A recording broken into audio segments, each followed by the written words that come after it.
Everyone, तो आज मैं आपसे शेयर कर रही हूँ मेरे 4 मंथ प्रेगनेंसी के सिम्टम्स जो मुझे फील हुए। सबसे अनएक्सपेक्टेड चीज जो मेरे साथ हुई है, 4 मंथ में मुझे हल्की सी मूवमेंट फील हुई है। मैं आज आपसे शेयर करने वाली हूँ मेरे रियल प्रेगनेंसी से मुझे क्या क्या फील हुआ। वीडियो स्टार्ट कर गाइस। सबसे पहले बात करते हैं बेबी बम्प दिखना। 4 मंथ में हल्का सा बेबी बम्प दिखना शुरू हो जाता है। हल्की सी राउंडनेस आ जाती है। आपके जो क्लोथ्स हैं वो थोड़े से टाइट होना शुरू हो जाते हैं, मतलब आपकी जो जींस होती है टाइट वो आपको आनी बंद हो जाती है। आप लेगिंग पे शिफ्ट हो जाते हैं जो स्ट्रेचेबल होती है, और लूज टॉप पहनना स्टार्ट कर देते हैं, तो बहुत हल्का सा दिखना शुरू हो जाता है। जो लेडी हेल्दी होती है उनका थोड़ा सा कम दिखता है, और जो लेडी थोड़ी सी पतली होती है तो उनका हल्का सा दिखना शुरू हो जाता है। ये जो मंथ होता है इसमें हल्की सी प्रेगनेंसी दिखना स्टार्ट हो जाती है। जी थोड़ी सी वापस आ जाती है। जो पहले 3 महीने थे इसमें जो थोड़ी डल हो जाती है वो एनर्जी थोड़ी सी वापस आ जाती है।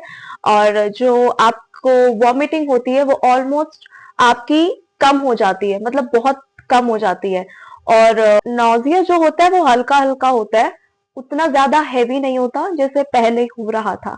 तो थोड़े जो बॉडी है आपकी सेटल होने लगती है, थोड़ी सी एनर्जी वापस आ जाती है। भूख लगने की, तो इस टाइम पे 4 मंथ में आपको भूख लगनी ज्यादा स्टार्ट होती है। आप स्मॉल स्मॉल मील्स लेना शुरू कर देते हैं। मेरे साथ अगर मैं आपको बताऊं तो मेरे साथ ये होता था कि अगर मैं खाना टाइम पे ना खाऊं तो मुझे थोड़ी सी इरिटेशन सी होने लगती थी कि मुझे खाना नहीं मिल रहा है टाइम पे।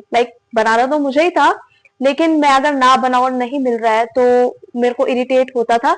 तो इसलिए मैं थोड़े से स्नैक्स अपने पास रखती थी कि मैं बीच बीच में थोड़ा भूख लगे तो खाती रहूं। मैं थोड़ी थोड़ी देर में स्मॉल मील्स लेती थी। उस टाइम पे आपको भूख लगनी ज्यादा स्टार्ट हो जाती है कि नॉर्मल है।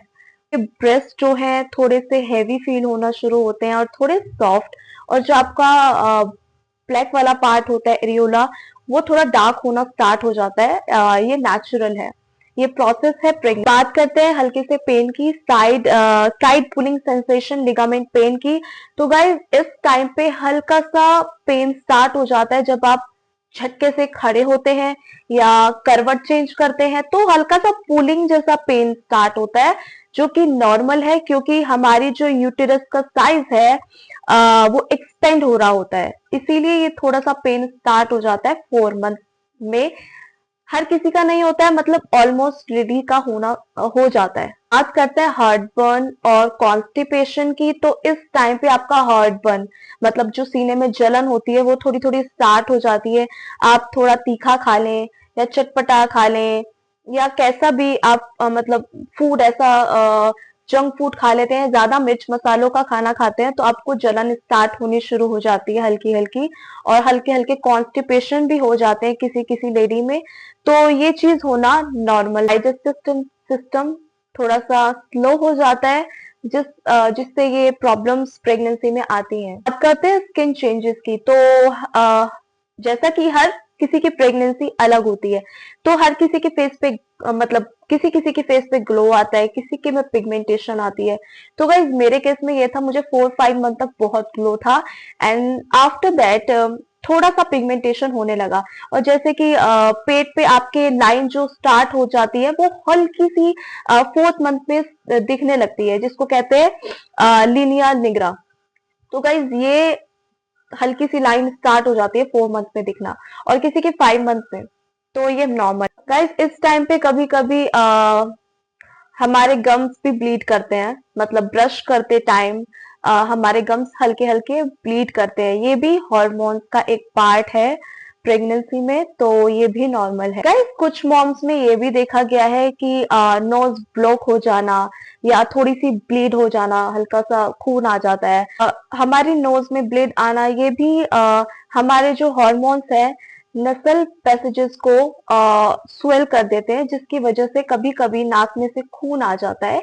ये प्रेगनेंसी में किसी किसी मॉम्स को देखा गया है, तो ये भी नॉर्मल है, इसमें कोई चिंता करने वाली बात नहीं है। तो गाइस बात करते हैं लेग क्रैम्प्स की। तो 4 मंथ में हल्का हल्का क्रैम्प्स आना स्टार्ट हो जाता है, मोस्टली रात को जब सोते टाइम, जब हम शांति से लेट रहे होते हैं, तब पता चलता है हमारे पैरों में क्रैम्प्स आना स्टार्ट हो जाता है, हल्का सा पेन होता है। तो क्योंकि ये भी हार्मोन का पार्ट है और हमारा जो बेली का साइज है हल्का सा पुट ऑन हो जाता है, बढ़ जाता है, जिसकी वजह से ऐसा होता है। तो ये भी नॉर्मल है। गाइस यहाँ से थोड़ा सा स्लीपिंग स्ट्रगल स्टार्ट हो जाता है, क्योंकि हमारी जो पोजीशन है सोने की लेफ्ट राइट होती रहती है रात को, क्योंकि इसमें हम थोड़े अनकंफर्टेबल हो जाते। जब हमारा पेट ग्रो करता है तो स्लीपिंग पैटर्न हमारा थोड़ा सा कंफ्यूज हो जाता है, तो इसीलिए ऐसा होता है, जो कि नॉर्मल है, हर लेडी के साथ होता है। बात करते हैं हार्मोन स्टेबिलिटी की।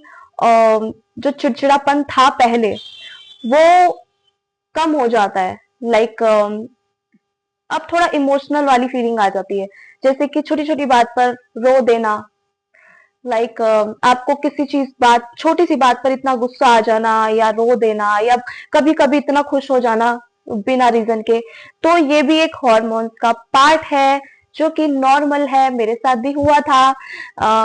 मैं बहुत चिड़चिड़ी हो गई थी, ये तो मैं बता ही नहीं सकती। मेरी हर किसी से लड़ाई होती थी मेरी प्रेगनेंसी के टाइम, जो कि नॉर्मल था। लेकिन अब मैं ठीक हो गई हूँ। मुझे पता चला कि यार ये तो एक पार्ट होता है। गाइस ओवरऑल पूरी बॉडी में थोड़ा सा स्ट्रेच फील होता है, स्पेशली लोअर एब्डोमेन में या बैक पेन में, बैक एरिया में, क्योंकि ये जो 4 मंथ होता है ना, ये थोड़ा मिक्सअप होता है। ये थोड़ा टफ भी होता है और थोड़ा बेटर भी फील कराता है। तो गाइस हर मंथ का एक अलग अलग प्रोसेस है। तो गाइज ये थे मेरे 4 मंथ के प्रेगनेंसी के कॉमन सिम्टम्स, जो हर लेडी के अलग होते हैं, हर मॉम्स के अलग एक्सपीरियंस होते हैं। बट गाइज अगर आपको भी ये सिम्टम्स आ रहे हैं तो बिल्कुल नॉर्मल है, कोई ऐसी घबराने वाली बात नहीं है। गाइज 4 मंथ बेसिकली वो फेज होता है जिसमें आपकी बॉडी प्रेगनेंसी को प्रॉपरली एडेप्ट करना शुरू करती है। तो गाइस इसमें कोई टेंशन लेने वाली बात नहीं होती है। प्रेगनेंसी का हर मंथ एक अलग प्रोसेस होता है। तो ये वीडियो पसंद आई हो तो प्लीज लाइक और सब्सक्राइब जरूर करें, तो बताएं कि आपकी प्रेगनेंसी का कौन सा मंथ चल रहा है। Bye bye.